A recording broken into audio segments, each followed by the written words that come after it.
So let's pretend you're buying a $10 million property. That's like owning 100 $100,000 properties, right? So instead of accumulating each of those one at a time, you and a group of people own all 100 of them. And so you just invest your capital, and then we have what are called the general partners or the sponsors of the deal. These are the people who find the asset and help make sure the asset performs, okay? And so they're taking on all the headaches, and you just get to enjoy the privileges and the benefits of owning the asset. That's why we invest in real estate in the first place. Nobody buys a rental property because they want a headache. Nobody wants to deal with another liability. That's not why people get into real estate. They want it because of the financial benefits, right? So this allows you to get financial benefits without putting in all that other sweat equity. There's a trade-off. In general, yeah, if you do everything yourself on a percentage basis, you're likely, if you do it well, to get better numbers.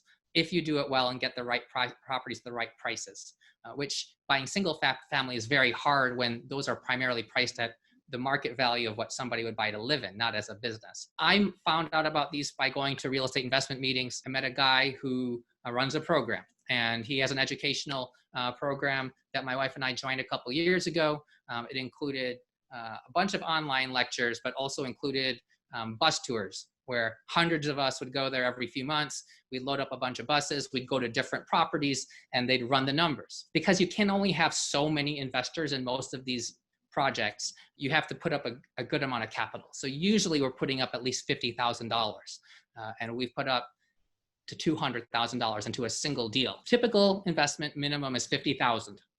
If, let's say, they're trying to raise $4 million to buy let's say a $10 million property. So 50,000 goes into 4 million 80 times. So you would need 80 investors at $50,000. So they would put up their money, okay? And then after you own the asset, then every month or every quarter, depending how the project is run, the cash flow gets distributed between the people who are the general partners, the sponsors, and those who are the limited partners, the investors. So on a typical deal these days, the cash flow will be in the range of, let's say, 7%. Okay, that's kind of a typical deal. Sometimes a little north of that, sometimes a little south of that. And that's just kind of on average. So you put in $50,000. Let's pretend that 7%, you'll get $3,500 that first year. Okay, so like $300 a month. But as you own the asset, usually that cash flow grows because the rents grow. Now, sometimes the mortgages are interest only for a few years. So it might grow for like 3 years, and then it might be principal and interest. So then there might be less cash flow. So then you might go down again a little bit in subsequent years.